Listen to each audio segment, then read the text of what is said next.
Good morning student, welcome in the class seventh. जैसे आप सब जानते हैं कि हम लोग हमारा मैथ्स क्लास सेवन्थ का सब्जेक्ट्स मैथ देख रहे हैं और हमारा चैप्टर वन स्टार्ट है, ज्योमेट्रिकल कंस्ट्रक्शंस, जिसमें हम लोग आज देखने जा रहे हैं हमारा प्रैक्टिस सेट 6 का question number 2। But before that I have given you an homework on the topic of activity 2 yesterday। पिछले वीडियो में मैंने आप लोग को एक ये होमवर्क दिया था स्टूडेंट्स, याद होगा आप लोग को, है ना, जिसमें हम लोग को ये बताया गया था कि A B segment A B is congruent with segment D C and second is segment A E. देखिए A E congruent with segment B H. Similarly, now we have to write down the answer of question number 3, segment EF congruent with। अब देखिए segment EF जो है वो किसके साथ congruent हो रहा है बेटा, कौन से सेगमेंट के साथ कॉन्ग्रुएंट होगा? Is congruent with segment HG, है ना। ये आंसर मैंने आप लोग को लिखने के लिए बोला था, तो इसमें आप लोग को आंसर लिखना है यह सेगमेंट HG के साथ सेगमेंट EF कॉन्ग्रुएंट होगा। Okay, and then last question is segment DF, segment DF is congruent with segment, जैसे कि ये जो सेगमेंट है इसका कॉन्ग्रुएंट क्या है बेटा, CG। तो ये क्वेश्चन आप लोग को लिखने के लिए मैंने आप लोग को बोला था, तो ये आंसर्स आप लोगों ने लिखकर मुझे भेजे हैं। जिन्होंने नहीं भेजे वो लोग इसको कंप्लीट करके मुझे जल्द से जल्द भेजिए। कल हमने प्रैक्टिस सेट 6 का प्रॉब्लम नंबर 1 देखा हुआ था, आज हम लोग प्रॉब्लम नंबर 2 देखेंगे। सो देखिए स्टूडेंट्स, यहाँ पे मैंने प्रॉब्लम नंबर 2 लिख लिया है। On the line below the distance between any two adjoining points shown on it is equal, hence fill in the blanks। इसका ये मतलब है बेटा कि नीचे दी गई रेखा पर संलग्न बिंदुओं के बीच का अंतर समान है। मतलब एक यहाँ पे जो अंतर दिया ना बेटा, ये लाइंस के बीच में, ये पॉइंट्स के बीच में, ये एकदम समान है सभी के बीच में, और इस आधार पर रिक्त स्थानों की पूर्ति करो, ये अपना सवाल है। अब मैं क्या करूँगा बेटा, ये जो आकृति है, यह आकृति मैं यहाँ पे बनाता हूँ। अब देखिए आकृति में 8 पॉइंट्स है ना, ध्यान से देखिए, मतलब 8 सेंटीमीटर का 9 पॉइंट्स है, 8 सेंटीमीटर का अंतर इन दोनों के बीच में हम लोग को लेना है। तो जैसे मान लीजिए कि मैं यहाँ पे एक लाइन यहाँ पे ऐसा खींच लेता हूँ। आप भी इस गणित को लिखते समय इसी पैटर्न में बनाइएगा। 1-1 सेंटीमीटर हम लोग इसमें अंतर ले लेंगे। देखिए इसमें आप लोग को 9 पॉइंट्स आप लोग को इसमें लेने हैं स्टूडेंट्स। तो हम लोग यहाँ पे 9 सेंटीमीटर का अंतर ले लेते हैं। यहाँ पे मैं डॉट कर लेता हूँ, ये 0 वाले पॉइंट पर 1, फिर ये 1, फिर ये 2, फिर ये 3, ये फिर ये 4, ये 5, ये 6, ये 7, ये next is 8 and last is 9। इस तरह से ये पॉइंट 1-1 सेंटीमीटर के अंतर पे मैंने यहाँ पे ले लिए हैं। अब इनके नाम लिखने बेटा आप लोगों को। First is Q, then P, then Z, then Y, then X, then W, then A, then B and then C। ठीक है, ये अपने पूरे पॉइंट्स लिखे हैं कि नहीं ये चेक कर लेंगे। 1 2 3 4 5 6 7 8 और 9, ये पूरे पॉइंट्स मैंने यहाँ पे लिख लिए बेटा। ठीक है, और अब हम लोग को इनके बीच में जो डिस्टेंस दिया है वो अंतर 1-1 सेंटीमीटर का दिया है, ये हमको पता चल गया। अभी हमको इसका प्रॉब्लम सॉल्व करना है। इसमें जो जो क्वेश्चन दिए गए हैं इनको हम लोग को हल करना है। कैसे हल करेंगे देखते हैं। ओके, तो देखिए स्टूडेंट्स, यहाँ पे मैंने 6 प्रॉब्लम्स लिख लिए हैं। Segment A B congruent with segment क्या हम लोग को इसमें कैलकुलेट करना है। तो आप लोग को पता है कि यहाँ पे हर एक पॉइंट में अंतर 1-1 सेंटीमीटर का है ना, जैसे आप लोग को किताब में दिया गया है उसी पैटर्न में। तो जैसे ए बी जो कॉन्ग्रुएंट है वो किसके साथ कॉन्ग्रुएंट होगा बेटा, सेगमेंट, उसका नाम लिखना है आप लोग को सेगमेंट का। तो ए बी के बाजू में हम लोग इस यहाँ पर बी सी लिख सकते हैं। B C is the correct answer. पर अगर आप लोग को लगता है कि नहीं सर ये BC के अलावा यहाँ पे AB कॉन्ग्रुएंट विथ WA भी लिख सकते हैं क्या, तो एकदम करेक्ट है। या XW भी लिख सकते हैं क्या, तो वो भी एकदम करेक्ट है। यानी कि इसका मतलब ये है कि सेगमेंट AB जितना भी इसका AB का अंतर होगा उसके अंतर वाले यहाँ पे दिए गए कोई भी सेगमेंट इसके कॉन्ग्रुएंट हो सकते हैं। जैसे कि AB के साथ हमने यहाँ पे BC को कॉन्ग्रुएंट लिखा हुआ है। अब चलते हैं सेगमेंट AP की तरफ। तो देखिए बेटा यहाँ पे मैं ए और पी के बीच का अंतर देखना चाहूँगा। ए और पी के बीच का अंतर क्या है, ये देखिए 0 वाली लाइन से लेकर यहाँ पे ए के बीच में अंतर आप लोग को दिख रहा है 5 सेंटीमीटर है ना। तो अभी आप लोग को 5 सेंटीमीटर वाला अंतर का ही दूसरा सेगमेंट आप लोग को इसमें लिखना है। तो ये एक थोड़ा सा 1 सेंटीमीटर इसको पीछे कर लेता हूँ मैं, आगे कर लेता हूँ मैं। तो आपको यहाँ पे 5 सेंटीमीटर वाला अंतर दिख रहा है बेटा Q एंड W। आप लोग इसको स्केल से ही चेक करके देख सकते हैं बेटा, Q और W के बीच में आप लोगों को सेम 5 सेंटीमीटर का अंतर मिल रहा है। तो आप लोग क्यों ना यहाँ पे AP कॉन्ग्रुएंट विद सेगमेंट हम लोग लिखते हैं QW, ठीक है। मतलब A एंड P के बीच वाला जो अंतर होगा सेम 5 सेंटीमीटर का अंतर Q और W के बीच में है, इसलिए वो भी segment QW is congruent with segment AP। हम लोग इसको उल्टे भी तरीके से बोल सकते हैं। अब चलते हैं AC। अब देखिए बेटा A और C इनके बीच में 2 सेंटीमीटर का अंतर है, चेक भी कर लेते हैं। देखिए यहाँ पे 2 सेंटीमीटर का अंतर है। अब 2 सेंटीमीटर वाला अंतर अब यहाँ पे तो बहुत सारे हैं, तो हम लोग कोई भी यहाँ पे अंतर देख सकते हैं बेटा। A और C के बीच वाला 2 सेंटीमीटर का अंतर हम लोग यहाँ पे XA भी बोल सकते हैं, है ना। XA यानी कि A और C उतना ही अंतर X और A के बीच में है, तो यहाँ पे हम लोग लिख लेंगे XA। तो ये हो गया हमारा थर्ड वाला क्वेश्चन का answer, segment AC congruent with segment XA। अब चलते हैं हमारे नेक्स्ट क्वेश्चन की तरफ।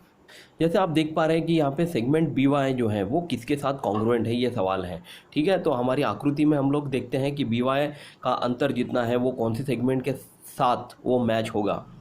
तो देखिए स्टूडेंट्स, B और Y के बीच में 4 सेंटीमीटर का अंतर है, B एंड Y, ठीक है, 4 सेंटीमीटर। अगर हम लोग Y की जगह पे इस स्केल को रखते हुए देखते हैं तो ये 3 ही सेंटीमीटर अंतर भरेगा। और अगर हम लोग Q पर एक ये स्केल रखकर चेक करें, Q पर 0 वाली लाइन पर स्केल रखते हुए चेक करें तो Q एंड X ये 4 सेंटीमीटर अंतर आप लोग को यहाँ पे मिल रहा है। यानी कि कोई भी 4 सेंटीमीटर अंतर ये आप लोगों को इसका उत्तर भी बताएगा। तो QX is the right answer. या फिर आप लोग यहाँ पे P पर अगर स्केल रखकर 4 सेंटीमीटर चेक करें तो PW भी इसका आंसर होगा, लेकिन पहले वाली नंबर पे स्केल रख के हम लोग QX को इसका आंसर बता देते हैं। तो QX is congruent with segment BY. Segment QX congruent with segment BY because BY was 4 centimeter and therefore QX is also a 4 centimeter segment. Then next is question number 5. Segment blank congruent with segment YQ. YQ check करते बेटा हम लोग को। Let's see students, YQ is 3 centimeter, 3 centimetre. दूसरा Y के सामने वाला भी अंतर हम लोग यहाँ पे लिख सकते हैं। देखिए Y और A के बीच में सेम 3 सेंटीमीटर का अंतर आप लोग यहाँ पे देख पा रहे हैं, है ना। तो आप लोग डायरेक्टली बोल सकते हैं कि segment YA is congruent with segment YQ, okay. Segment YA congruent with segment YQ and last is 6 number segment BW congruent with segment blank। अब हम लोग चेक करते हैं BW कौन सा है। Let's see students, B and W distance between B and W is 2 centimetre. यदि हम लोग W को बीच में रखते हुए उसके बाजू वाला 2 सेंटीमीटर का अंतर अगर लिखें तो भी हमारा उत्तर एकदम सही होगा। यानी कि W पर रखकर YW is the correct answer आप लोग को मिल रहा है। मतलब हम लोग यहाँ पे बोल सकते हैं कि segment YW is congruent with segment BW, यही हम लोग उत्तर लिखते हैं। Segment BW congruent with segment YW is our last final answer. तो इस तरह से आपको स्टूडेंट्स ये 6 प्रॉब्लम सॉल्व करने हैं। इसमें जो भी अंतर आप लोग कंसिडर करेंगे दिए हुए सेगमेंट के अनुसार, उतना ही अंतर बाजू वाले सेगमेंट में भी होना बहुत ज़रूरी है, तभी उसको हम लोग उसके कॉन्ग्रुएंट कह सकेंगे। अब हम लोग चलते हैं हमारे नेक्स्ट पोर्शन की तरफ, वो है student congruence of angles. Congruence of angles में हम लोग को कुछ एंगल्स यहाँ पे दिए गए हैं, ठीक है, और इन एंगल्स को हम लोग को मैच करना है कि दिए गए एंगल्स के अनुसार कौन सा एंगल कौन से अन्य एंगल के साथ कॉन्ग्रुएंट है। यहाँ पे देखिए पेज नंबर 9 पर भी और 3 एंगल्स यहाँ पे दिए गए हैं। तो क्या चेक करते हैं हम लोग इसको, ये किसके साथ कॉन्ग्रुएंट होंगे। देखिए स्टूडेंट्स, यदि हम लोगों ने यहाँ पर चांदा रखकर इन एंगल्स को चेक किया है ना, तो इनका जो एंगल है आप लोग को यहाँ पे जैसे कि angle A B C 35 degree दिया गया है, angle N I T 90 degree दिया गया है, angle P T Q 100 degree दिया गया है ना। उसके कंपैरिजन में और 3 अन्य एंगल दिए गए, थोड़ा सा उल्टी दिशा में बनाया गया इन लोग को। देखिए angle S P M is equal to 35 degree है, R T S is equal to 100 degree है, और angle R S R T ये 90 डिग्री है, एस आर आई ये 90 डिग्री है। अब इन 3 एंगल्स क्या ये दिए गए पेज नंबर 8 पर दिए गए एंगल्स के साथ कॉन्ग्रुएंट है या नहीं? चेक करते हैं। ये कैसे चेक करेंगे? हम लोग को यहाँ पर बोला गया बेटा कि एक ट्रांसपेरेंट कागज़ पर इन एंगल्स को ड्रॉ करके ये एंगल्स को उनके ऊपर रख कर देखिए, और रख कर देखने के बाद अगर ये एक दूसरे के साथ समरूप हो रहे हैं, मतलब एक दूसरे के ऊपर इनकी लेंथ एज इट इज़ आ रही है, वो एंगल्स एक दूसरे के ऊपर मैच हो रहे हैं, है ना, तो उसको हम लोग कॉन्ग्रुएंट कहेंगे। तो मैंने यही एंगल बना कर देखे हैं ट्रांसपेरेंट पेज पर, यानी कि एक पॉलीथीन पर मैंने इसको बना के देखे बेटा, और इसको हम लोग मैच करके देखते हैं। तो क्या आप देख पा रहे हैं स्टूडेंट्स, यहाँ पे एक पॉलीथीन पर मैंने एंगल ए बी और सी ड्रॉ किया हुआ है exactly 35 degree, then angle N I T draw किया हुआ है exactly 90 degree, and angle P T Q draw किया हुआ है एग्जैक्टली 100 डिग्री। और उसी के बाजू में यहाँ पे देखिए मैंने 3 एंगल्स उसी पैटर्न में यहाँ पे ड्रॉ किए हुए बेटा। एंगल देखिए, एंगल मैंने ड्रॉ किया S P M 35 degree, then angle R T S 100 degree, and angle S R I is 90 degree. अब हर एक एंगल्स को कट करके मैं चेक करूंगा कि इसके दिए हुए इसके पहले वाले एंगल्स पर ये ओवरलैप होते हैं या नहीं। अगर ये ओवरलैप होते हैं और इसको उल्टा पलटा जैसे भी करके अगर ये एक दूसरे के ऊपर मैच होते हैं, तो सीधा सीधा हम लोग कहेंगे कि ये सभी एंगल्स एक दूसरे को कॉन्ग्रुएंट है। ओके, तो देखिए स्टूडेंट्स, यहाँ पे मैंने ये तीनों एंगल्स कट कर लिए हैं। ये है 100 डिग्री, ये है 90 डिग्री, और ये है 35 डिग्री। ठीक है, इन सभी एंगल्स को हम लोग को इनके ऊपर चेक करना है। अब देखिए बेटा, जैसे कि आप लोग देख पा रहे हैं ये 35 डिग्री एंगल है ना। यदि मैं इसको इस तरह से यहाँ पे रख कर चेक करता हूँ, तो आप लोगों को इसको एकदम इसके साथ ओवरलैप होते हुए ये दिखना चाहिए। तो एकदम ये ओवरलैप होते हुए आप लोग को दिख रहा है स्टूडेंट्स, है ना, जैसे लग रहा है कि ये एक ही एंगल है, परंतु एक नहीं है। तो हम लोग डायरेक्टली बोल सकते हैं कि yes, angle A B C is congruent with angle S P M. ठीक है, ये हो गया हमारा पहला एंगल जो कि कॉन्ग्रुएंट है, एक दूसरे को कॉन्ग्रुएंट है 35 डिग्री एंगल के वजह से। उसके बाद हम लोग चलते हैं हमारे सेकंड एंगल की तरफ, एन आई टी की तरफ बेटा। ये एन आई टी के कंपेरिजन में हम लोग ने दूसरा एंगल बनाया था एस आर आई, है ना। क्या ये भी कॉन्ग्रुएंट है? तो इसको कॉन्ग्रुएंट चेक करने के लिए मैं क्या करूँगा, इसको थोड़ा सा उल्टा रखकर इसके ऊपर इस तरह से ओवरलैप कर लेता हूँ। तो देखिए दोनों एंगल आप लोग को ऐसे लग रहा है कि वो एक दूसरे के साथ ओवरलैप है, नहीं है, और ये एक ही है ना, लग रहा है ना, लेकिन ऐसा नहीं है। ये दो अलग अलग एंगल है बेटा, और ये एक दूसरे के साथ ओवरलैप किए गए हैं इस तरह से।